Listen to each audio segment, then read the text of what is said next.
ये हो गया रिकॉर्डिंग। देखो लास्ट क्लास में हम लोग देखे थे इंट्रोडक्शन, डिस्ट्रीब्यूटर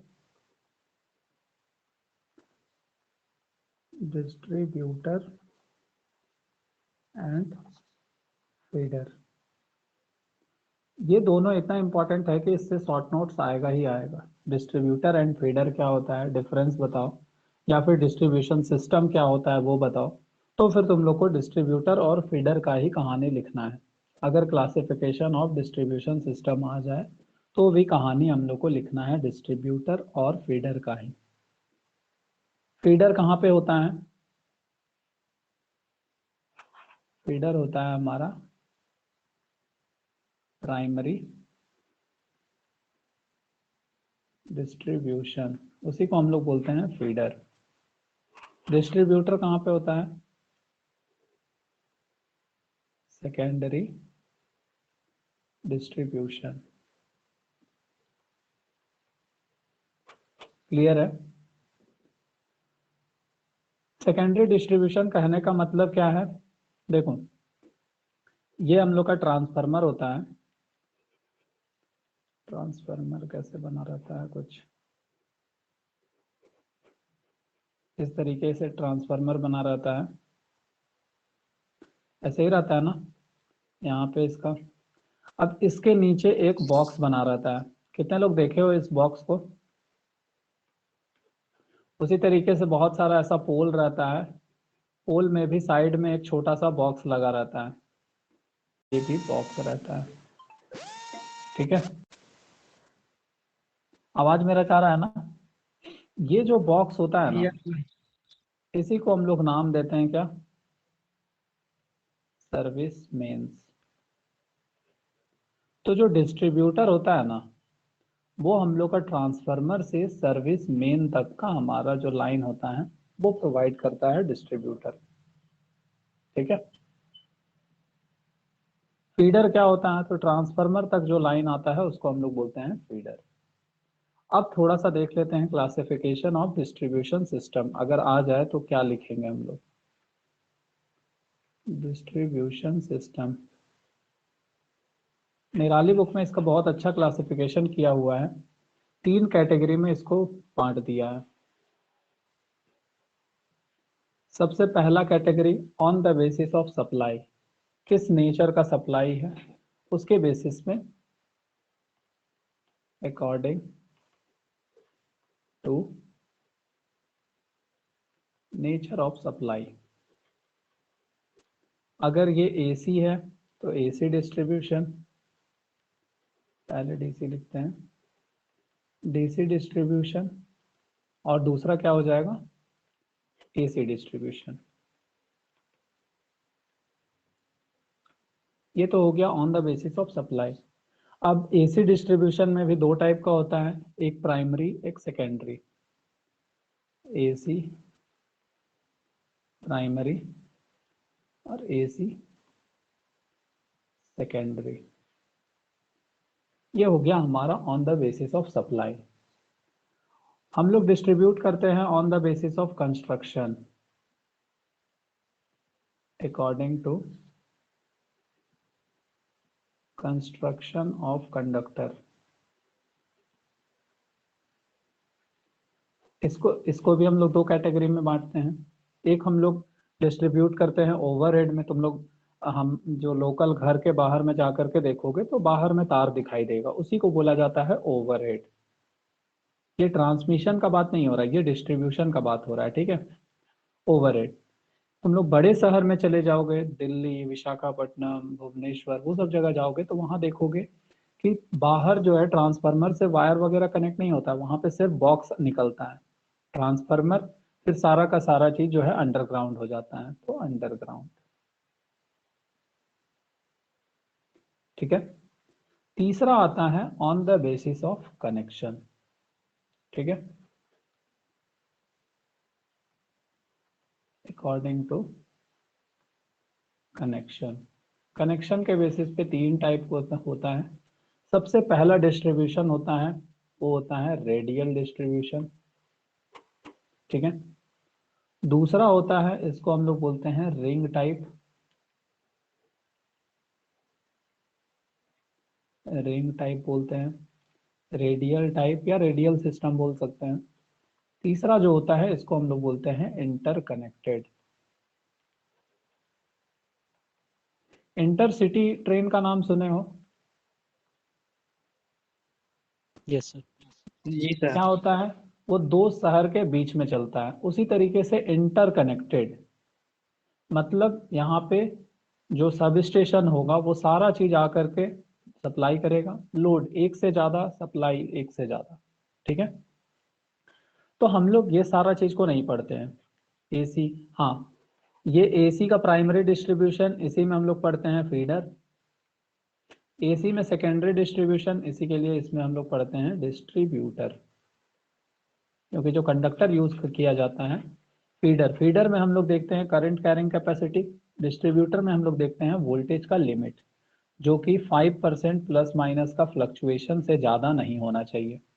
फिर हमारा डिस्ट्रीब्यूटर को डिज़ाइन हम लोग उसको देखकर, वोल्टेज को देख करके करते हैं। फीडर करंट को देख करके डिज़ाइन करते हैं। ओवरहेड ट्रांसमिशन लाइन, बाकी सारा कैरेक्टरिस्टिक्स अंडरग्राउंड सब हम लोग देख चुके हैं। बच क्या जाता है सर ये according to connection. DC supply होता है, कहाँ पे देख सकते हैं बिल्कुल, डीसी डिस्ट्रीब्यूशन? एचवीडीसी जो हम लोग पढ़ते हैं वो डीसी ओ डिस्ट्रीब्यूशन ही तो अच्छा होता है अच्छा, ना, हाँ। लेकिन वो हमारे सिलेबस में नहीं है, इसी के लिए हम लोग उसको देखेंगे भी नहीं। बाकी तुम लोग को पढ़ना तो है ना, एचवीडीसी भी होता ही है। देखो, एक हम लोग का लोड कर्व बनता है जिसमें इस तरीके का बनता है और इस तरीके का बनता है। ये जो है ये हमारा एसी लाइन, ये हमारा डीसी लाइन है, और ये हमारा एसी लाइन है। एक पॉइंट आता है जिसमें कॉस्ट जो होता है वो एसी और डीसी का दोनों बराबर होता है। उस पॉइंट के आगे चले जाएंगे तो डीसी ज़्यादा सस्ता होता है, इफेक्टिव होता है, और एसी हम लोग को महंगा होता है और कम इफेक्टिव होता है। इसी के लिए हम लोग 765 से भी ऊपर वोल्टेज पे अगर ट्रांसमिट हो रहा है तो वो एचवीडीसी में आता है। इसी के लिए हम लोग एचवीडीसी को मतलब टॉपिक में रखते हैं, लेकिन हम लोग को यहाँ डिप्लोमा लेवल पे वो नहीं पढ़ना है। ठीक है, अब देखो अकॉर्डिंग टू कनेक्शन के बेसिस पे, कनेक्शन किसका, कनेक्शन डिस्ट्रीब्यूशन सिस्टम का कनेक्शन। ठीक है, तो उसी के बेसिस पे हम लोग यहाँ पे क्लासिफिकेशन अब करेंगे।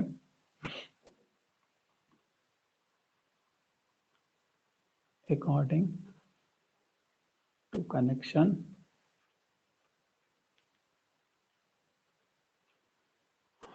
जिसमें हम लोग देखेंगे types of distribution system.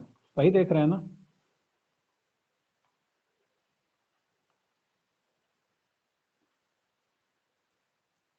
Types of distribution system. देखो, इसमें ये तीन टाइप का होता है, हम लोग यहाँ पे देख चुके हैं, रेडियल, रिंग और इंटरकनेक्टेड। वही सारा चीज यहाँ पे हम लोग लिखते हैं। फर्स्ट नंबर पे है रेडियल, मीनिंग समझा देंगे तो फिर तुम लोग तो कहानी लिख ही सकते हो, और बाकी हम लोग सारा चीज यहाँ पे समझ लेंगे क्या होता है। रेडियल, रिंग, तीसरा इंटरकनेक्टेड। देखो सिंपल सा है, रेडियल, रेडियल का मतलब क्या है, एक सब स्टेशन है यहाँ पे, सब स्टेशन बन गया या आगे बढ़ा, और इस सब स्टेशन से लोड कनेक्टेड हो गया। ठीक है, दूसरा लोड कनेक्टेड हो गया, मतलब सारा का सारा लोड जो है वो किस पे डिपेंड हो रहा है, लोड वन लोड टू, इस सब स्टेशन पे।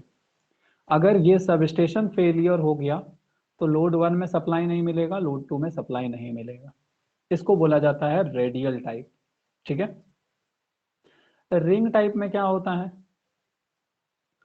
रिंग टाइप में मतलब, रिंग मतलब तो रिंग होता है ना, बस यहाँ पे हम लोग इस रिंग को ऐसा ना बना करके हम लोग एक स्क्वायर टाइप का रिंग बना देंगे। देखो सिंपल है क्या, यहाँ पे एक सब स्टेशन या दो सब स्टेशन, ज्यादा सब स्टेशन नहीं, जो नियर बाई हैं, एक सब स्टेशन मतलब सब स्टेशन वन और sub station to.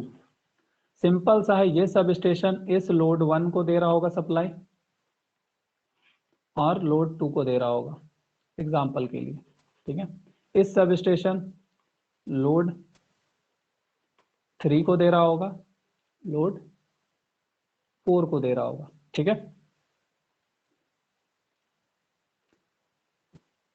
Sub station कितना है, सब स्टेशन को हम दूसरे कलर से बॉक्स बना देते हैं। ये सब स्टेशन है, तो ये हमारा लोड है। अब देखो पावर का फ्लो, ये सब स्टेशन इसको प्रोवाइड कर रहा है, ये सब स्टेशन इसको प्रोवाइड कर रहा है। क्लियर है? बाकी ये सब स्टेशन इसको प्रोवाइड कर रहा है, ये सब स्टेशन इसको प्रोवाइड कर रहा है। ऐसा हम लोग का मतलब जो बनाया गया है, डिजाइन किया गया है सब स्टेशन को, वो ये सोच करके किया गया है कि ये सब स्टेशन ये दोनों को कर रहा है, ये सब स्टेशन ये दोनों को कर रहा है।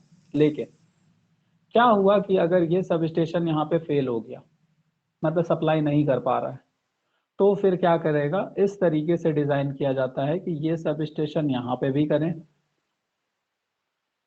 यहाँ पे भी करे, यहाँ पे भी करे और यहाँ पे भी करे, क्योंकि सप्लाई तो कुछ देर के लिए चाहिए ना। बाकी जो भी यहाँ पे काम करना बंद हुआ होगा वहां पे तो इंजीनियर लग जाएंगे ना, क्या खराबी है क्या नहीं है उसको ठीक करने में। तो ये छोटा छोटा कैटेगरी में बांटा जाता है, उसको बोला जाता है रिंग टाइप। इंटरकनेक्टेड क्या होता है, इंटरकनेक्टेड का मतलब होता है नेशनल ग्रिड। ठीक है, हालांकि ग्रिड सब डिस्ट्रीब्यूशन लेवल पे नहीं होता है लेकिन जो ग्रिड होता है उससे हम लोग इसको कंपेयर करते हैं। देखो इसमें क्या है, सप्लाई, जनरेटिंग स्टेशन सप्लाई करके छोड़ देगा, जनरेटिंग स्टेशन सप्लाई करके छोड़ देगा, जनरेटिंग स्टेशन सप्लाई करके छोड़ देगा। बाकी इस साइड में लोड को लेना है तो लोड 1, लोड 2, लोड 3, लोड 4। मतलब ऐसा फिक्स नहीं है कि ये जो सब स्टेशन, ऑब्वियस सा बात है जनरेटिंग स्टेशन के पास भी सब स्टेशन होगा ना। जरूरी नहीं है कि ये सब स्टेशन यहाँ पे दे रहा है, कौन दे रहा है किसी को नहीं पता, वो लोग एक नेशनल ग्रिड को दे रहे हैं और ये जो है इंटरकनेक्ट कर रहा है इस ग्रिड को इसके साथ, इस लोड को इसके साथ, सारा चीज। इसी के लिए कहीं पे भी लाइन कटता है तो हम लोग को लाइट वगैरह मिल जाता है। ठीक है, तो इसका मतलब है इंटरकनेक्टेड का मतलब है सिंपल सी। और देखो अगर तुम लोग बोलोगे सर जनरेटिंग स्टेशन को लोड के साथ कर रहे हैं फिर तो ये ट्रांसमिशन का पार्ट हो गया, तो कंफ्यूजन अगर तुम लोग चाह रहे हो कि अवॉइड करें तो तुम लोग यहाँ पे सब स्टेशन 1 लिख देना, सब स्टेशन 2 लिख देना, सब स्टेशन 3 लिख देना। क्लियर है? ठीक है, अब हम लोग एक एक करके तीनों के बारे में देखते हैं। समझ गए ना रेडियल क्या होता है? रेडियल मतलब होता है कि एक डायरेक्शन में, इधर से निकले इधर चला गया, इधर से निकले इधर चला गया, कोई इधर उधर घूम फिर नहीं रहा है। अभी हम बताएंगे नेम के ABCD करके भी तुम लोग को बताएंगे कि अगर फेलियर हो जाएगा तो कैसे क्या होना है। ठीक है, समझ आ रहा है ना? इंटरकनेक्टेड में क्या डिफरेंस होगा? देखो रेडियल और इंटरकनेक्टेड, रेडियल और इंटरकनेक्टेड में तो कोई कंपैरिजन ही नहीं है। कंपैरिजन रिंग और इंटरकनेक्टेड नहीं नहीं, में। हाँ, रिंग और इंटरकनेक्टेड में। रिंग है स्मॉल स्केल में मैक्सिमम 2 सब स्टेशन को, मैक्सिमम, उससे ज्यादा नहीं, वो भी हम लोग सेफ्टी फैक्टर को देखते हुए एक छोटा सा रिंग बनता है। इंटरकनेक्टेड मतलब बहुत सारा सब स्टेशन। ठीक है, उसमें ये क्लासिफाई नहीं किया जाता है कि ये सब स्टेशन इस लोड को देगा, लेकिन रिंग टाइप में ये क्लासिफाई कर दिया जाता है कि ये सब स्टेशन ये दोनों के लिए बना है, ये सब स्टेशन ये दोनों के लिए बना है। अगर ये लोड मतलब ये सब स्टेशन फेलियर होता है या फिर ये लोड अगर हट जाता है कि हमको सप्लाई नहीं चाहिए तो इसके पास ज्यादा बच गया, ये इधर भी दे सकता है। वैसा इसके लिए हम लोग सेफ्टी फैक्टर के लिए कनेक्ट करके रखते हैं। ठीक है, समझ आया? सबसे पहला point, radial system, radial distribution system.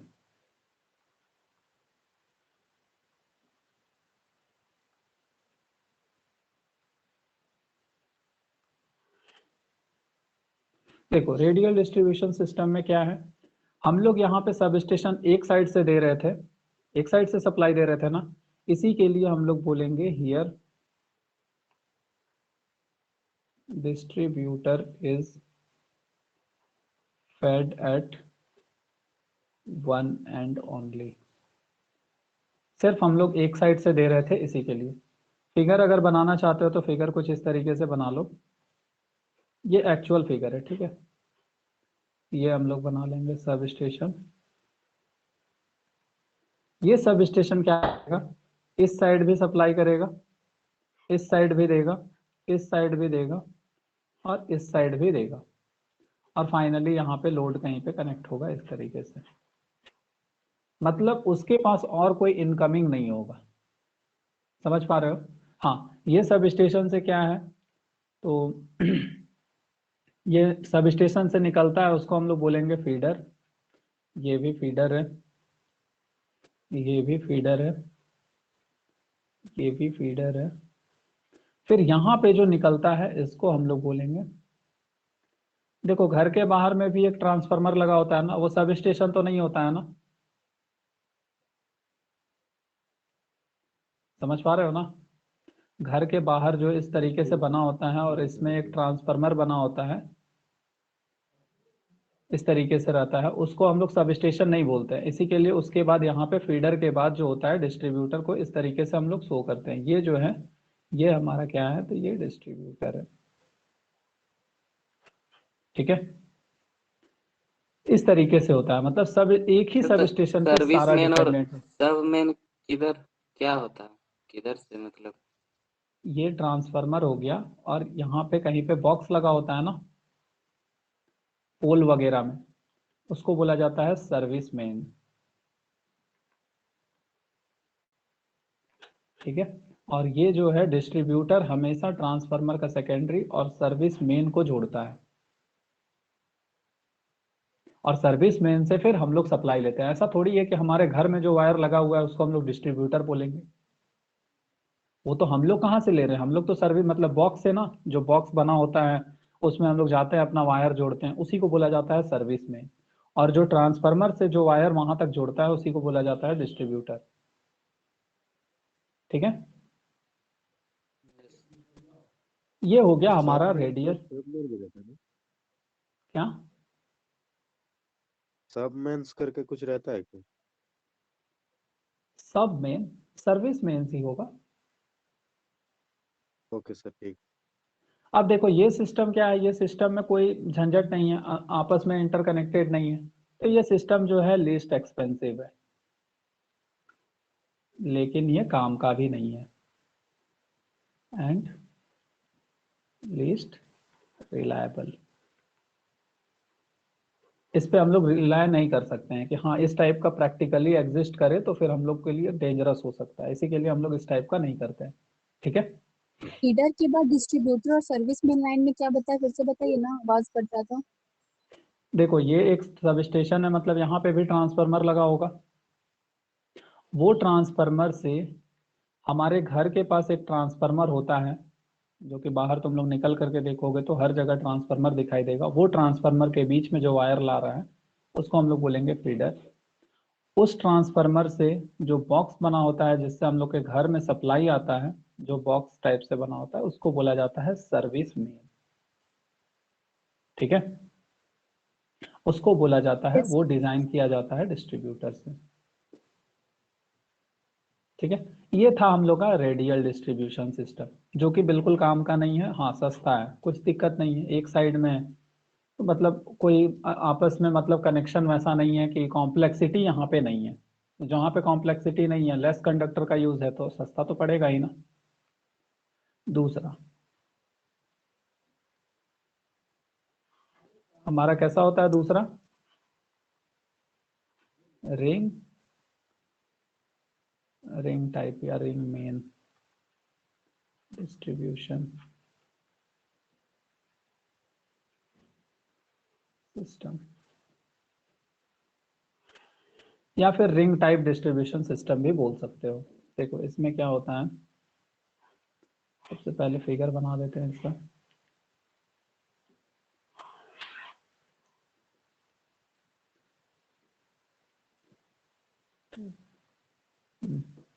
यहाँ पे क्या होगा, एक सब स्टेशन कनेक्ट होगा। हाँ, अगर तुम लोग निराली बुक देखोगे तो इसमें हमको निराली बुक का फिगर ज्यादा अच्छा लगता है, तो हम उसका यहाँ पे बना लेंगे। देखो अदरवाइज हम कैसे बनाते हैं, हम यहाँ पे इस जगह एक सब स्टेशन 1 दिखाते और इस जगह एक सब स्टेशन 2 दिखाते हैं, तो तुम लोग को कंफ्यूज हो जाता है कि रेडियल और इसमें क्या डिफरेंस है। इसी के लिए हम ये फिगर जो है निराली बुक का प्रेफर करेंगे।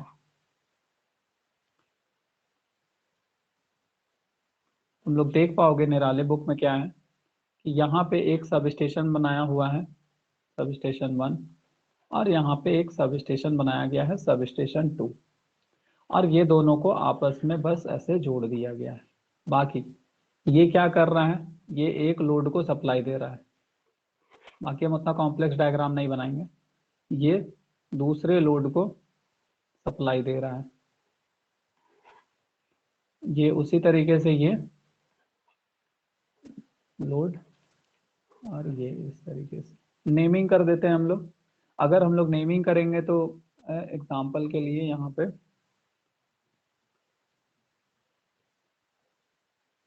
A, B, C, D, E, ठीक है।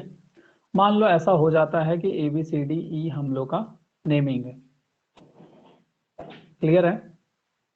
अब ऐसा होता है, मान लो कि जैसे ये सब स्टेशन 1 जो है ये हम लोग को यहाँ पे लोड दे रहा है, ये सब स्टेशन 1 जो है इसको भी दे रहा है, ये सब स्टेशन इसको दे रहा है। लेकिन अगर ये सब स्टेशन फेल हो गया, मान लो ये सब स्टेशन में कुछ मेंटेनेंस का काम हुआ या फिर किसी रीजन से ये काम नहीं किया, तो इसके पास पहले क्या था, सप्लाई ए ही मिल रहा था ना, ए के बाद ई आ रहा था डायरेक्टली।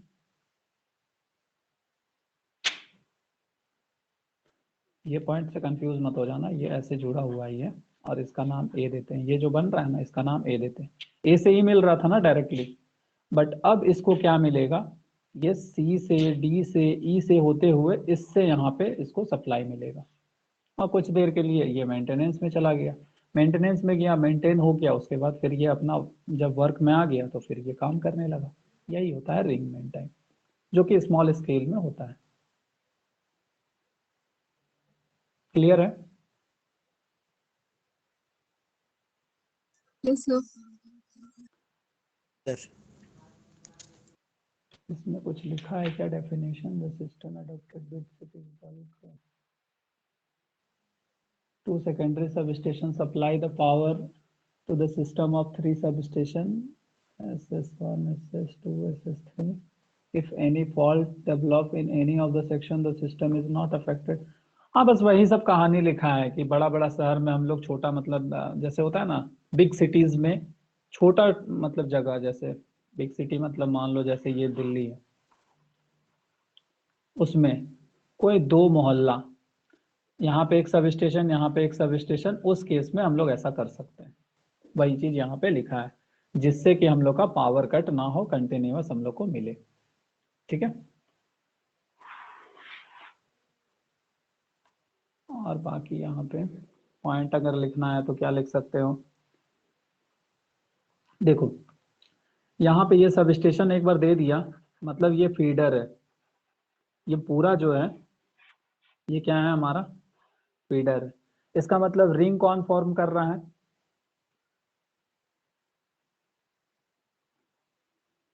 डिस्ट्रीब्यूशन सब स्टेशन से जो निकलता है वो हमारा फीडर होता है ना। देखो यहाँ पे ये सब स्टेशन से निकल रहा है, ये क्या निकल रहा है, फीडर ही निकल रहा है ना, और उसी फीडर को हम लोग रिंग बना दिए हैं। इसी के लिए यहाँ पे हम लोग लिखेंगे क्या, here feeder is in the form of ring. Clear है।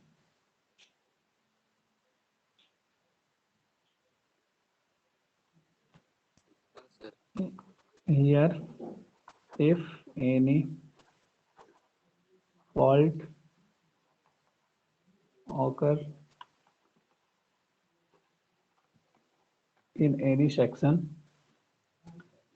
then we can supply continuous power from other sub station.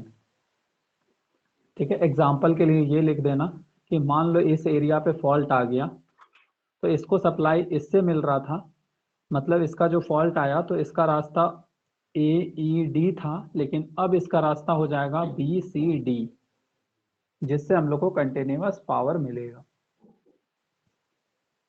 As compare to radial ये ज्यादा अच्छा है ना। Yes sir. इसी के लिए हम लोग यहाँ पे लिखेंगे it is more reliable and there is less variation, क्योंकि ये स्मॉल स्केल के लिए किया जा रहा है ना, लेस वेरिएशन इन वोल्टेज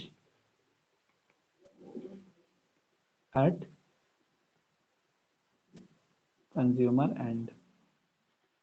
ये हो गया हमारा कहानी रिंग मेन टाइप का। समझ में आया तुम लोग को? लेस वेरिएशन इन वोल्टेज मतलब सर?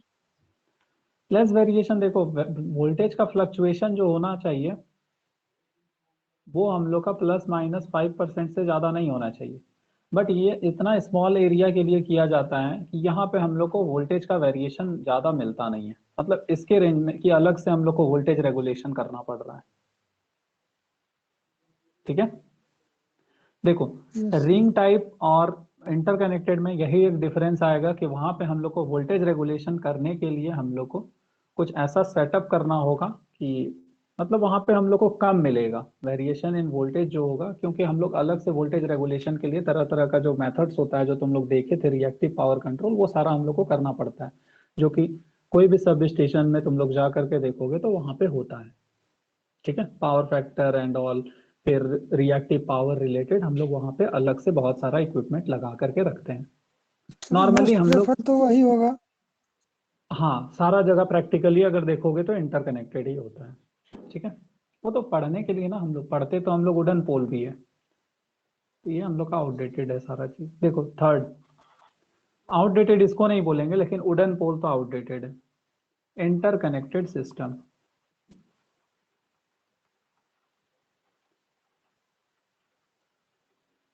अगर तुम लोग रिंग टाइप समझ गए तो फिर इंटरकनेक्टेड तो समझने में कोई दिक्कत ही नहीं है। ये एक फीडर का रिंग है जिसमें एक सब स्टेशन 1, दूसरा सब स्टेशन 2, तीसरा सब स्टेशन 3, चौथा sub station 4 and so on, जितना भी चाहो उतना सब स्टेशन दे दो। बाकी यहाँ पे एक ट्रांसफार्मर बना लो, लोड। ये ट्रांसफार्मर कौन सा है पता है ना, जो घर के बाहर में है, लोड। ये सब ये ट्रांसफार्मर बना लो, ये लोड। यहाँ पे भी बना लो ट्रांसफार्मर, ये लोड। उसी तरीके से इधर भी बना लो, ये इस तरीके से बनता है। अब बताओ फीडर इसमें कौन सा है? ये वाला जो रिंग टर्म, वाला।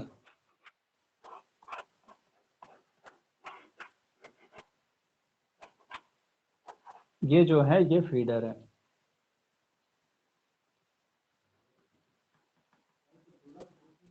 फीडर। और डिस्ट्रीब्यूटर कौन सा है? तो डिस्ट्रीब्यूटर हमारा इस ट्रांसफार्मर के बाद जो भी आएगा वो सारा चीज जो है ये डिस्ट्रीब्यूटर है। क्लियर है?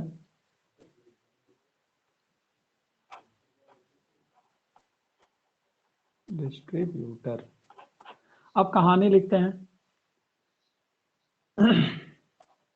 ये जो फीडर है इसमें कितना सब स्टेशन से सप्लाई मिल रहा है?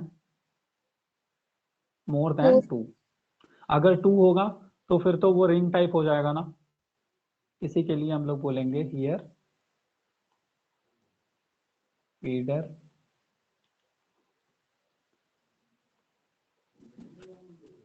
is supplied from more than 2 substation। Clear है? इसका रिलायबिलिटी सबसे ज्यादा होता है, इट्स रिलायबिलिटी इज मैक्सिमम। और इसमें फ्लक्चुएशन जो मतलब हमारा वोल्टेज फ्लक्चुएशन होता है वो बहुत कम होता है। एंड वेरिएशन, क्यों ऐसा होता है? क्योंकि हमारे पास बहुत तरह का सब स्टेशन कनेक्टेड है ना, और हर सब स्टेशन के पास अपना कुछ इक्विपमेंट्स रहता है, और हम लोग ये जानते हैं कि वोल्टेज फ्लक्चुएशन क्यों होता है, रिएक्टिव पावर के लिए। और बहुत सारा सब, यहाँ पे क्या था, यहाँ पे सिर्फ 2 सब स्टेशन था। अगर इसमें रिएक्टिव पावर कंट्रोल नहीं हो पाया तो फिर बस वोल्टेज फ्लक्चुएशन थोड़ा ज्यादा। इसमें सिर्फ एक पे डिपेंडेंट हो रहे हैं तो इसमें वोल्टेज फ्लक्चुएशन सबसे ज्यादा, इसमें उससे कम, इसमें सबसे कम। ठीक है। And variation in voltage at consumer and या फिर consumer terminal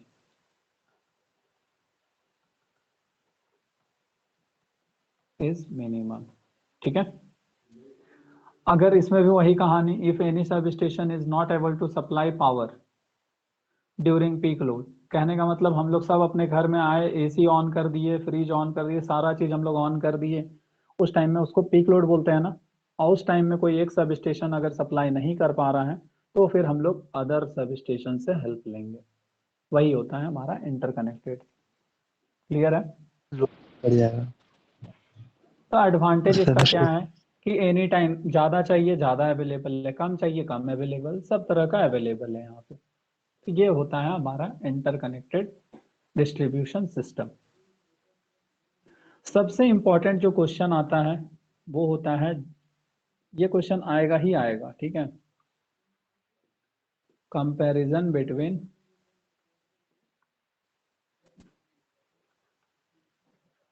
feeder and distributor. ये पहला क्वेश्चन जो एग्जाम के लिए इंपॉर्टेंट हो जाता है। हाँ, अगर कंपैरिजन करने नहीं भी आया तो फीडर क्या होता है वो लिखने जरूर आएगा, डिस्ट्रीब्यूटर क्या होता है वो लिखने जरूर आएगा। लेकिन general day to day life में हम लोग को ये पता होना चाहिए कि ग्राउंडिंग और अर्थिंग में क्या डिफरेंस है। वो एग्जाम में हो सकता है आ जाए, नहीं भी आए, लेकिन हम लोग को डे टू डे लाइफ में ये पता होना चाहिए ग्राउंडिंग अर्थिंग में क्या डिफरेंस है। हाँ, न्यूट्रल तो अलग चीज होता है, न्यूट्रल तो रिटर्निंग पाथ होता है, लेकिन ग्राउंडिंग और अर्थिंग, सर दोनों, ग्राउंड को भी मतलब जमीन होता है, अर्थ मतलब भी जमीन होता है, दोनों में क्या डिफरेंस है वो भी हम इस कंपैरिजन के बाद में बताएंगे। ठीक है। सबसे पहले फीडर और डिस्ट्रीब्यूटर का हम लोग कंपैरिजन कर लेते हैं, जो कि तुम लोग ऑलमोस्ट समझ गए हो। कितने लोग को नहीं पता है सर कि हम लोग फीडर कहाँ पे लगाते हैं, फीडर में क्या देखते हैं, किस कैपेसिटी को देख करके हम लोग फीडर डिजाइन करते हैं, क्या चीज को देख करके डिस्ट्रीब्यूटर डिजाइन करते हैं, सारा चीज हम लोग को पता है। ये हम लोग का कंज्यूमर साइड में होता है, इसी के लिए यहाँ पे एक फेज एक न्यूट्रल चाहिए। इसी के लिए ये हमेशा हम लोग का सिस्टम होता है 3 wire, 3 phase 4 wire. Sorry 3 phase 4 wire system होता है यहाँ पे, तभी तो हम लोग सप्लाई ले पाएंगे ना एक फेज से और सर एक यूज न्यूट्रल करने से। के लिए सिंगल फेज 2 वायर भी तो कर सकते हैं ना, तो 3 फेज 4 हाँ, वायर ज्यादातर क्यों यूज देखो होता है? 3 फेज 4 वायर का मतलब ही होता है सिंगल फेज 2 वायर। ये RYB है ना, मान लो तुम यहाँ से यहाँ उठा लिए, ये क्या हो गया, सिंगल फेज 2 वायर सिस्टम हुआ ना। इसको देख करके हम लोग क्या बोलेंगे, सिंगल फेज 2 वायर। कोई उठा करके यहाँ से लेगा,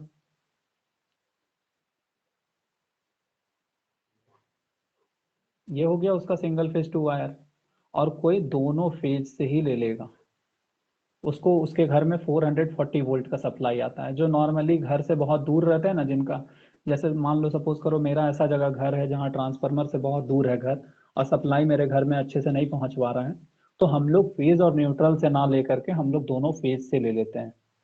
लेकिन दिक्कत क्या होता है, कभी कभी उसमें स्पाइक्स आता है वोल्टेज का, तो फिर हम लोग का जो भी इक्विपमेंट्स लगा होता है वो उड़ जाता है। मोटर लगाए हो तो मोटर जल जाएगा, बल्ब लगाए हो बल्ब उड़ जाएगा, लेकिन वोल्टेज हम लोग को अच्छा मिलेगा। नॉर्मली ये सब गांव विलेज एरियाज में दोनों फेज से ही हम लोग सप्लाई ले लेते हैं। नोटिस किए होगे तुम लोग इस चीज को, जो थोड़ा सा विलेज एरिया से होगा। ठीक है, हम तो देखे हैं इस चीज को, इसी के लिए हम जानते हैं। और मेरे घर में बहुत सारा इक्विपमेंट्स उड़ भी गया है इसके चलते, 2 फेज ले लिए हैं। ठीक सर है, स्टेबलाइजर लगा के सर डबल फेस कर देंगे, दिक्कत होगा? क्योंकि ज्यादा होगा तो उसमें स्टेबलाइजर तो ऑटो कट लग जाएगा। स्टेप देखो, डिस्ट्रीब्यूटर से हम लोग सप्लाई लेते हैं, इसी के लिए हम लोग को एक न्यूट्रल का जरूरत होता है, इसी के लिए हम लोग 3 फेज 4 वायर सिस्टम यूज करते हैं। और फीडर, हम लोग फीडर से तो सप्लाई लेते नहीं है ना, हमारे घर में फीडर से नहीं आ रहा है, पहले डिस्ट्रीब्यूटर के पास आएगा, मतलब यहाँ पे सर्विस मेन के बाद हम लोग लेते हैं, तो सर्विस मेन तक पहुंचेगा 3 फेज 4 वायर, उससे पहले फीडर। फीडर होता है 3 फेज 3 वायर सिस्टम। अब ये ज्यादा है, 2 कॉल कर दिए यार। अब देखो, फीड डिस्ट्रीब्यूटर क्या हो गया, 3 फेज 4 वायर, फीडर क्या हो गया, 3 फेज 3 वायर। इसमें वोल्टेज का रेंज क्या होता है, इसमें वोल्टेज का रेंज होता है 33 kV या फिर 11 kV। ठीक है, अब इसको मिटा दें हम।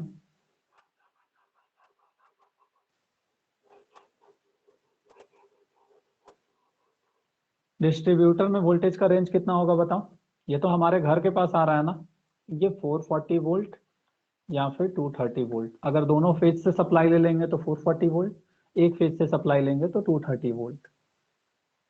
ठीक है, यहाँ पे हम लोग जब फीडर को डिजाइन करते हैं तो हम लोग इसको देखते हैं कि करंट कैरिंग कैपेसिटी कितना है। while feeder is designing, then we see the current carrying capacity.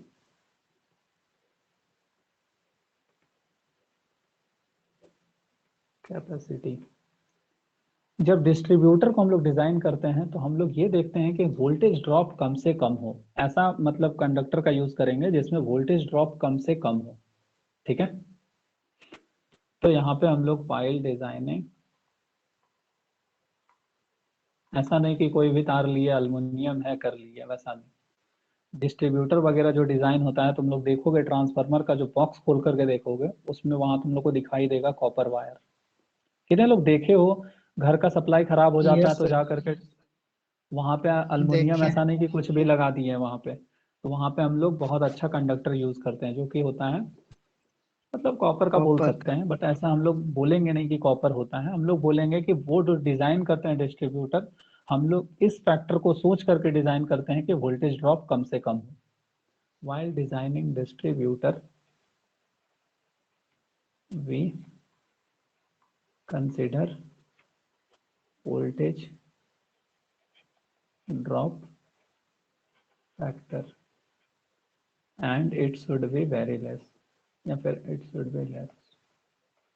इस तरीके का कुछ और पॉइंट एक दो लिखा हुआ है, जैसे यहाँ पे तुम लोग देख पाओगे कि voltage drop can be compensated by providing the voltage regulating equipments, ये सारा चीज जो फीडर में लिखा हुआ है, फिर डिस्ट्रीब्यूटर का भी। तो निराली बुक में डिस्ट्रीब्यूटर और फीडर का बहुत अच्छा से कंपैरिजन लिखा हुआ है, तुम लोग को आसान भाषा में अगर समझना है तो फीडर करंट को हम लोग मेंटेन करते हैं, डिस्ट्रीब्यूटर वोल्टेज को हम लोग मेंटेन करते हैं।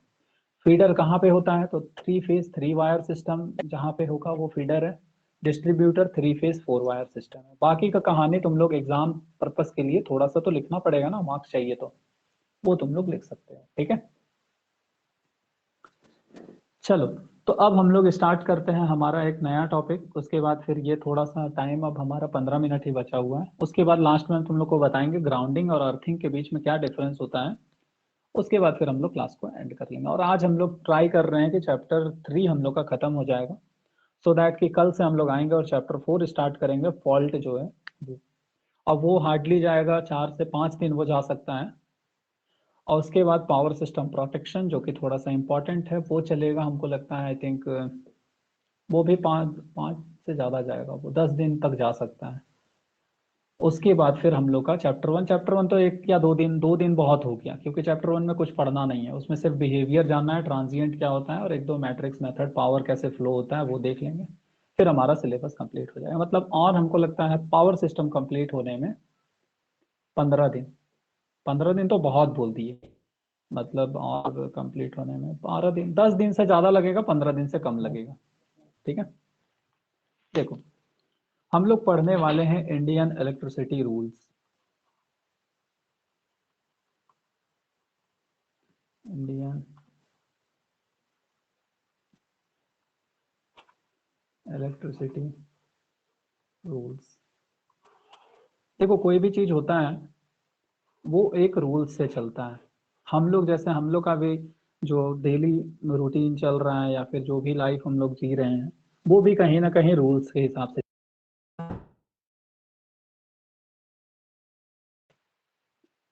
सर आपका आवाज नहीं आ रहा है। स्टार्ट करते हैं, ठीक है।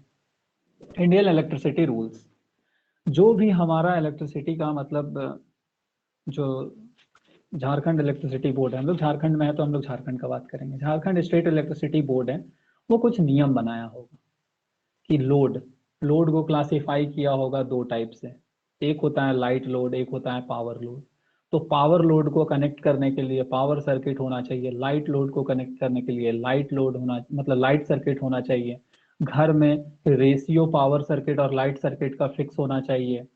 फिर हम लोग का मैक्सिमम वेरिएशन फ्रीक्वेंसी का इससे ज़्यादा नहीं होना चाहिए, मैक्सिमम वेरिएशन वोल्टेज का इससे ज़्यादा नहीं होना चाहिए। वो सारा चीज़ रूल्स में आकर लिखा होगा ना, तब ना हम लोग बात करते हैं। जैसे अभी हम लोग कुछ देर पहले ही बात कर रहे थे, वोल्टेज का फ्लक्चुएशन 5% से ज़्यादा नहीं होना चाहिए। क्यों नहीं होना चाहिए? कोई तो बोला होगा तब ना नहीं होना चाहिए। तो ये हम लोग का रूल्स रहता है जो कि बनाया जाता है, मतलब स्टेट इलेक्ट्रिसिटी बोर्ड से बोल सकते हो या फिर सेंट्रल से, कहीं से भी ये रूल्स बनता है। जिस तरीके से हम लोग का संविधान लिखा गया है उसमें हम लोग का सारा जो भी राइट्स दिया गया है या जो भी है वो लिखा गया है, उसी तरीके से इंडियन इलेक्ट्रिसिटी को चलाना कैसे हो उसके लिए रूल्स लिखा गया है, जिसको बोला जाता है इंडियन इलेक्ट्रिसिटी रूल्स। और साइड में 1956, समझाने का तो जरूरत है नहीं 1956 का मतलब क्या है।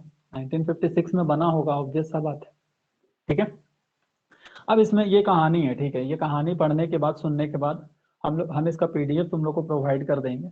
तुम लोग उसमें देख पाओगे सारा चीज अच्छे से लिखा हुआ है। मेरे पास एक नोट्स है उसमें है वो चीज, और निराली बुक में भी हम देख लेंगे क्या दिया हुआ है, ठीक है। तो कहानी ये है कि सबसे पहले वेरिएशन इन फ्रीक्वेंसी, ठीक है, वेरिएशन फ्रीक्वेंसी में नहीं होना चाहिए। फिर दूसरा वेरिएशन इन वोल्टेज, चलो ठीक है, वोल्टेज में वेरिएशन मतलब 6% से ज़्यादा नहीं होना चाहिए, 5% से ज़्यादा नहीं होना चाहिए, वही। फिर दूसरा ये है कि हम लोग घर में अर्थिंग करें, कनेक्शन मतलब कनेक्शन टू अर्थ होना चाहिए, चलो ठीक है, ये भी मान लिया। फिर हम लोग का क्या दिया हुआ है, all the metallic body should be efficiently and permanently earthed. मतलब कोई भी मेटालिक बॉडी है, जैसे मान लो हमारा फ्रिज है, उसको कुछ इस तरीके से करेंगे कि उसका आउटर बॉडी में हम लोग का करंट ना जाए, वो भी अर्थ होना चाहिए। तो ये हम लोग का रूल्स के हिसाब से है। फिर दूसरा क्या है, if voltage more than 400 volt then warning plate must be there. तुम लोग देखे होगे ये जो पोल रहता है उसमें यहाँ पे, अरे यार देखो, तुम लोग इस टाइप से यहाँ पे देखे होगे, ये जो है बोर्ड बना होता है इस तरीके से, जिसमें कुछ यहाँ पे एक चेहरा बना होता है और इस तरीके से सिंबल रहता है। चेहरा मतलब नॉर्मल चेहरा नहीं रहता है, भूत का रहता है, और यहाँ पे लिखा होता है डेंजर डेंजर। साइन। खतरा। तो इसका मतलब है कि ये भी रूल्स में है, अगर 400 वोल्ट तक है तब जरूरत नहीं है, 400 से ज्यादा है तो फिर आपको वो सिंबल देना है, अदरवाइज आप रूल्स तोड़ रहे हैं, ठीक है। उसी तरीके से आगे क्या दिया हुआ है, अगर किसी को शॉक लग जाए तो फर्स्ट एड बॉक्स हम लोग के पास होना चाहिए बिल्डिंग के अंदर में, ठीक है। फिर और क्या दिया हुआ है, लीकेज करंट नहीं होना चाहिए, चलो ठीक है। और क्या दिया हुआ है, अप्रूवल बाय इंस्पेक्टर होना चाहिए, सेफ्टी एंड प्रोटेक्टिंग डिवाइसेस हम लोग यूज करें, सुपरविजन पे काम होना चाहिए। मतलब हम लोग जो है, हम लोग जो भी इक्विपमेंट्स यूज कर रहे हैं वो किसी के सुपरविजन पे होना चाहिए। प्रॉक्सिमिटी एंड एरो दिया हुआ है, बहुत सारा है, चलो हम कुछ लिख लेते हैं यहाँ पे, ठीक है। बाकी ये सब जो है, ये सब तो आएगा, वैसे इंपॉर्टेंट है इंडियन इलेक्ट्रिसिटी रूल्स, तो ये लिखने वाला चीज है, ये सब में समझने वाला कुछ नहीं। समझना चाहते हो इंडियन इलेक्ट्रिसिटी रूल्स को तुम लोग?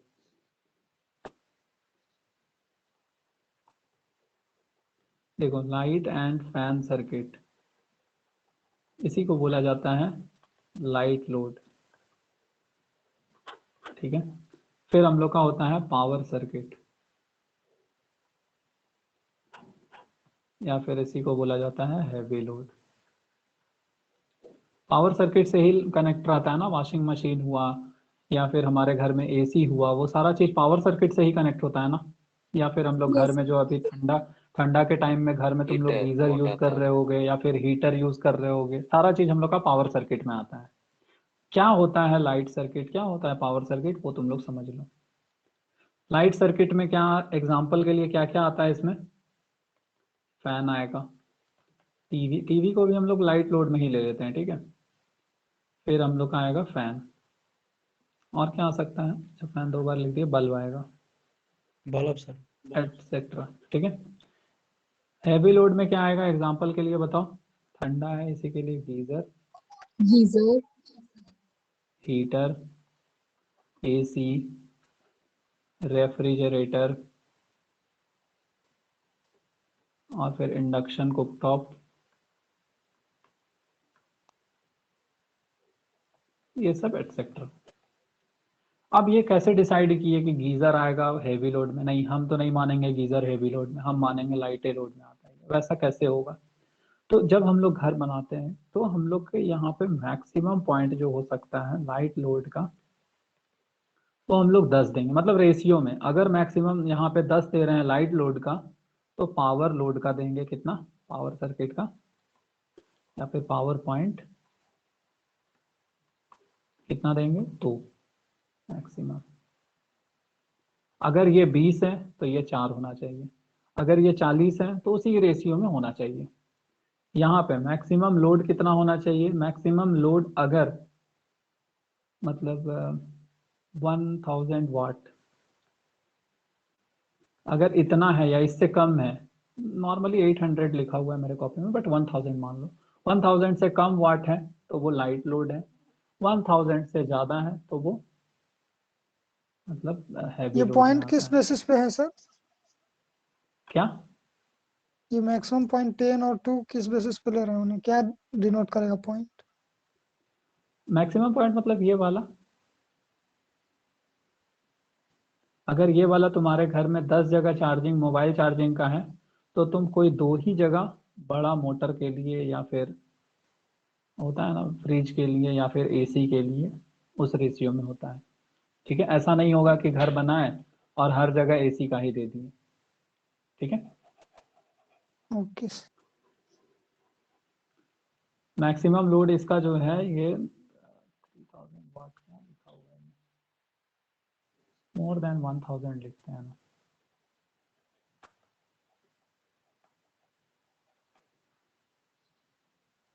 यहाँ जो वायर यूज होता है, कॉपर वायर, इसका एरिया होगा, वायर का हमेशा उसका कितना mm का वायर होता है ना, तो 1 mm स्क्वायर जो उसका क्रॉस सेक्शनल एरिया होता है, इसमें जो कॉपर वायर यूज होगा उसका एरिया होगा उससे मोटा होगा, कहने का मतलब 1.5 बोल लो या फिर 2 बोल लो, जितना भी होगा, ठीक है। अगर अल्युमिनियम वायर है तो अल्युमिनियम वायर का अब रेजिस्टेंस हम लोग को घटाना है, तो जाहिर सा बात है रो एल बाई ए करना होगा, ए हम लोग का क्या है, ए को बढ़ाना होगा तब रेजिस्टेंस घटेगा, इसी के लिए कॉपर से मोटा लेना होगा।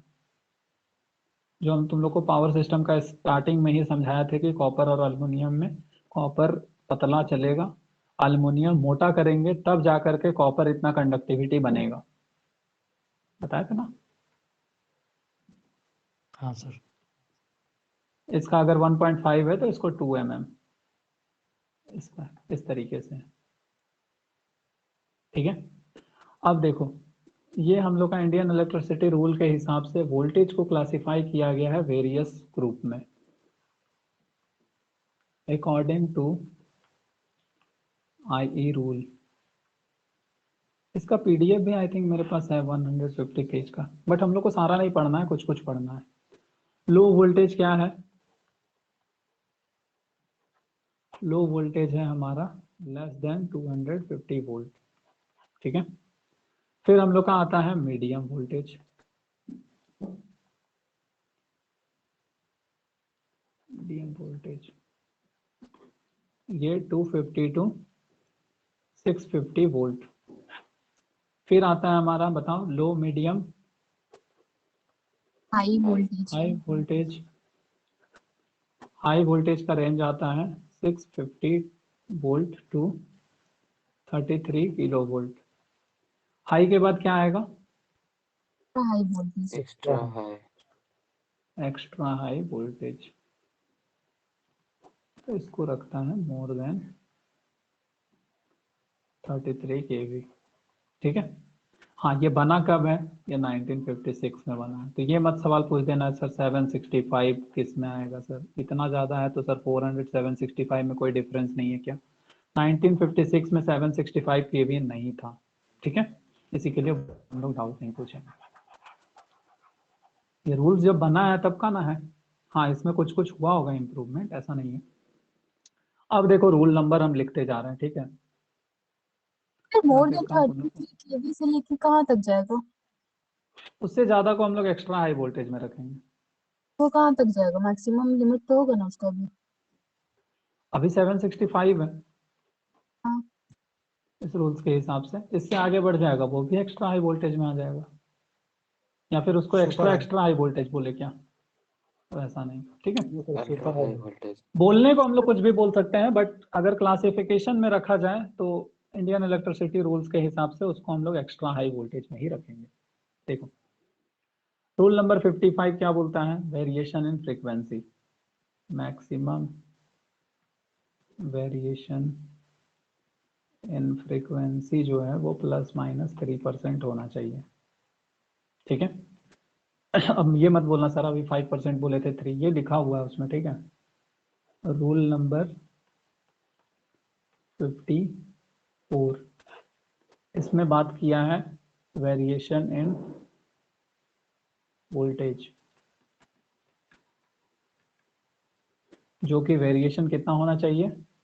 अगर हमारा ये तीनों कैटेगरी में आता है, लो मीडियम हाई में, लो मीडियम हाई ना है, लो और मीडियम में आता है, लो और मीडियम में है, लो एंड मीडियम, तो फिर वेरिएशन ±6% तक चल जाएगा। अगर हाई एंड एक्स्ट्रा हाई है, ये क्या लिखा हुआ है, गलत तो नहीं लिखा हुआ है, 12.5 लिखा हुआ है, हाई एंड EHV 12.5%। तो हम चेक कर लेंगे एक बार, जो हमारा मतलब इंडियन इलेक्ट्रिसिटी रूल का PDF हम डाउनलोड करेंगे और उसको हम अपलोड भी कर देंगे तुम लोग के ड्राइव्स वाले नोट्स में। तुम लोग देख लेना रूल नंबर 54 में क्या लिखा हुआ है। ठीक है, बाकी इसी तरीके से हम लोग को 10 रूल याद कर लेना है। अगर एग्जाम में आएगा इंडियन इलेक्ट्रिसिटी रूल्स क्या होता है, तो कुछ हम लोग स्टार्टिंग में कहानी लिखेंगे कि एक रूल है जिससे हम लोग इंडियन मतलब हमारे इलेक्ट्रिसिटी को हम लोग उसके बेसिस पे सप्लाई करते हैं। कोई भी चीज़ को लगाने से पहले रूल्स को फॉलो करना पड़ता है, ये सब थोड़ा सा कहानी लिख देना। And rules are as follows करके rule number 55, rule number 54, rule number 61, rule number 90, क्या क्या बोलता है वो सारा चीज़ उसमें लिख देना। हम एक बार देख लेते हैं निराली बुक में क्या क्या दिया हुआ है। इम्पोर्टेंट आए rules, appointment of inspector and their duties होना चाहिए, चलो ठीक है। लाइसेंसिंग प्रोविजन होना चाहिए, चलो ठीक है। General safety requirements, condition related to supply and use of energy, ठीक है। Energy supply lines and system of LV and MV। MV, चलो MV क्या होता है ये तो देखना पड़ेगा। सर हाँ बोलो। रूल नंबर लिखना इम्पोर्टेंट नहीं है, मतलब उसमें जो कंटेंट है वही लिखने से काम चल जाएगा। हाँ, काम बिल्कुल चल जाएगा उससे, लेकिन पता होना चाहिए। इसी के लिए यहाँ पे precautions in mines and oil field, some points elaborated below, ठीक है, लेकिन इसको हम प्रेफर नहीं करेंगे क्योंकि रूल नंबर के हिसाब से ही हम लोग चलेंगे आगे। ठीक है, जैसे ही क्लास खत्म होगा इसके बाद हम ट्राई करेंगे कि इसका फोटो खींच करके तुम लोग को हम भेज दें, जिसमें यहाँ पे मेरे कॉपी में तो हम नोट्स बहुत ज़्यादा लिख दिए हैं रूल्स का, 15-20 रूल यहाँ पे लिखा हुआ है कि 3 पिन सॉकेट होना चाहिए, थर्ड पिन जो होना चाहिए वो थीकर होना चाहिए, क्यों? क्योंकि वो अर्थ पिन होता है, ये सारा चीज़ लिखे। अच्छा, पहले हम तुम लोग को ये समझा भेज देते हैं। दीजिए। हाँ बिल्कुल, पहले हम तुम लोग को ये समझा देते हैं ग्राउंडिंग और अर्थिंग में क्या डिफरेंस है। ठीक है, ये हम लोग का अर्थिंग और ये हम लोग का ग्राउंडिंग। नॉर्मली अगर तुम लोग से कोई क्वेश्चन पूछे ग्राउंडिंग और अर्थिंग, सॉरी, ग्राउंडिंग और अर्थिंग में क्या डिफरेंस है, तो अर्थिंग होता है आदमी को बचाने के लिए, आदमी को बचाने के लिए, और ग्राउंडिंग होता है इक्विपमेंट्स को बचाने के लिए, इक्विपमेंट्स को बचाने के लिए। बेसिक डिफरेंस यही है, काम दोनों का एक ही है। मतलब ऐसा नहीं है कि अर्थिंग हम लोग अर्थ में नहीं डाल करके हवा में लटका देते हैं, या ग्राउंडिंग हम लोग ग्राउंड अर्थ में नहीं डाल करके इसको कुछ और कर देते हैं। ग्राउंडिंग भी अर्थ में ही जाता है, अर्थिंग भी अर्थ में ही जाता है, लेकिन अर्थिंग का मेन पर्पस होता है कि जो भी अब नॉर्मल का मतलब कंडीशन आया है, या फिर वोल्टेज में स्पाइक या फिर करंट में स्पाइक कुछ भी आया है, उससे हम लोग किसी आदमी को शॉर्ट सर्किट ना हो या कोई आदमी उससे मतलब प्रॉब्लम ना हो, उसके लिए हम लोग करते हैं अर्थिंग। ग्राउंडिंग मतलब क्या है, अगर कोई हाई वोल्टेज आया है या फिर हाई करंट आया है तो उस इक्विपमेंट्स में कुछ अंदर ना जा करके वो बाहर बाहर ही निकल जाए, उसको बोला जाता है ग्राउंडिंग। बेसिक डिफरेंस यही है। याद रखने का क्या तरीका है, ये ग्राउंडिंग जी है यहाँ पे, मतलब ये ग्रीन कलर का नहीं होगा, ये ब्लैक कलर का होगा। जो वायर यूज किया जाता है वो यहाँ पे ब्लैक कलर का होगा। यहाँ पे जी है, ब्लैक हो गया। यहाँ पे ई है, जी नहीं है, इसी के लिए यहाँ पे ग्रीन कलर का। मतलब दो कलर होता है, कलर कोडिंग के हिसाब से हम लोग समझते हैं कि ये अर्थिंग किया गया है, ग्राउंडिंग किया गया है। अब जहाँ पे आदमी का इन्फ्लुएंस ही नहीं है वहां पे अर्थिंग क्यों करेंगे, वहां पे तो हम लोग ग्राउंडिंग करेंगे ना। ये होता है ग्रीन कलर का। समझ आया तुम लोग को अर्थिंग और ग्राउंडिंग के बीच में ब्लैक डिफरेंस? और रेड तो होता है फेज और न्यूट्रल के लिए ना सर, एक तो क्या बोल रहे हो, ब्लैक न्यूट्रल के लिए होता ब्लैक है और क्या? रेड। हाँ नहीं देखो, आर वाई भी तो अलग चीज है, रेड येलो ब्लू तो वो अलग हो गया। उसके अलावा न्यूट्रल का कलर क्या होता है, कोई बता सकता है क्या? ग्रीन अदरवाइज तो देखना जानते हैं होगा। लेकिन ब्लैक नहीं पता है। देखो अर्थिंग ग्रीन और ग्राउंड जो है ये ब्लैक के लिए करते हैं, ठीक है। ये हम लिखे हुए नोट्स में इसी के लिए हम बता पा रहे हैं, बाकी हम देखे नहीं आज सर तक दोनों में ग्राउंडिंग कुछ तो का। डिफरेंस होगा ना, जो कि सिर्फ अर्थिंग हाँ हो रहा है और बिल्कुल बिल्कुल ग्राउंडिंग हो डिफरेंस होगा, बिल्कुल डिफरेंस होगा। अर्थिंग मतलब क्या है, इसका जो है रेसिस्टिविटी बहुत कम होता है, और इसमें रेसिस्टिविटी ज्यादा भी रहेगा तो कोई दिक्कत नहीं है। इसमें रेसिस्टिविटी कम क्यों रहता है, क्योंकि ह्यूमन बॉडी का कुछ रेजिस्टेंस होता है। कितना होता है ह्यूमन बॉडी का रेजिस्टेंस? 1000 ओम के अप्रोक्स। हाँ 1000 ओम हम लोग बोल सकते हैं, ठीक है। लेकिन अब सर 1000 ओम, कंडीशन पे, वेट कंडीशन या ड्राई कंडीशन। हाँ ठीक है, वेट होगा तो थोड़ा बढ़ जाएगा, और क्या होगा। ऑब्वियस सा बात है ना, अगर नॉर्मल कंडीशन में हमारा रेजिस्टेंस अगर मान लो से 600 ओम है, तो वेट कंडीशन में थोड़ा उससे बढ़ जाएगा, ठीक है। मतलब कंडक्टर की तरह बिहेव करे, देखो सिंपल सा बात है। वेट कंडीशन में बढ़ जाएगा ना, हाँ वेट कंडीशन में बढ़ जाएगा, बढ़ना चाहिए। देखो हाँ सर, ये भी था कि एक ठो दोस्त बोल रहा था कि वेट कंडीशन में घट जाता है। नहीं नहीं, वेट कंडीशन में बढ़ जाएगा। ड्राई कंडीशन में हमारा कम होता है और वेट कंडीशन में ज्यादा होगा, ठीक है। घट जाएगा ना तब ना, देखो नॉर्मल सा कॉमन नेग्लिजिबल सेंस वाला बात है, नहीं कॉमन सेंस वाला बात है, इसमें देखने वाला कोई बात ही नहीं है। देखो कोई भी चीज अगर वेट कंडीशन में होगा, इसका मतलब वो कंडक्टर है या कंडक्टिंग की तरह बिहेव करेगा, करेगा ना। और कंडक्टर का रेजिस्टेंस तो कम होता है ना, इसी के लिए यस वेट में हम लोग का रेजिस्टेंस वैल्यू कम होगा, ड्राई में वैल्यू हम लोग का रेजिस्टेंस का ज्यादा होगा, ठीक है। अब देखो अर्थिंग में क्या है, हम लोग जो वायर यूज करेंगे, जो भी उधर मतलब अर्थ कर रहे हैं, उसका रेजिस्टेंस हमेशा ह्यूमन बॉडी के रेजिस्टेंस से कम होगा। अब रेजिस्टेंस कम होने से फायदा क्या है, रेजिस्टेंस कम हो रहा है तो करंट किस डायरेक्शन में फ्लो करेगा, करंट करंट कम ऑलवेज रेजिस्टेंस वाला फॉलो, पाथ से निकल लेगा। बिल्कुल करंट हमेशा ट्राई करेगा कम रेजिस्टेंस पाथ से फॉलो करे। इसी के लिए हम लोग अर्थिंग जो है आदमी को बचाने के लिए बोला जाता है, क्योंकि ह्यूमन बॉडी के ह्यूमन बॉडी से भी कम रेजिस्टेंस को लिया जाता है। ग्राउंडिंग वो सब कोई नहीं देखा जाता है। ग्राउंडिंग मतलब सिंपली एक वायर कंडक्टर हम लोग डाल दिए, लोहा भी डाल देंगे तो वो ग्राउंडिंग कहलाता है। अर्थिंग भी सेम चीज है, ऐसा नहीं है अर्थिंग और ग्राउंडिंग में कोई डिफरेंस है, लेकिन अगर अर्थिंग बोला जा रहा है, इसका मतलब हम लोग वहां पे सोच करके डिजाइन कर रहे हैं कि यहाँ पे हम लोग को किसी ना किसी को बचाना है, मतलब अगर कुछ हो जाता है अब नॉर्मल कंडीशन तो, बाकी है दोनों सेम चीज, कोई डिफरेंस नहीं है दोनों का कंस्ट्रक्शन में। ये भी अर्थ के अंदर में ही जाता है इस तरीके से।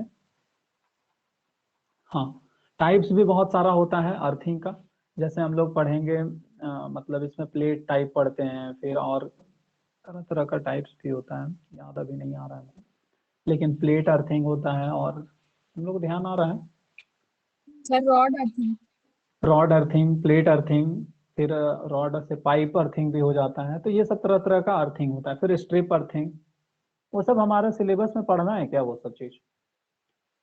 निराली बुक में तो सर लग रहा है कि बहुत ज्यादा चीज पढ़ना है, और आप मतलब लगता है कि ऊपर ऊपर से बस छू के निकल।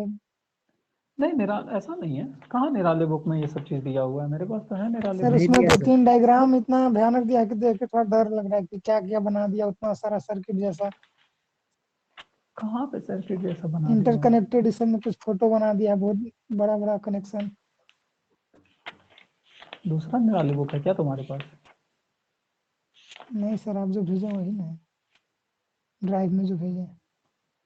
अच्छा, ड्राइव वाला नहीं मेरे पास। ये क्यों सोच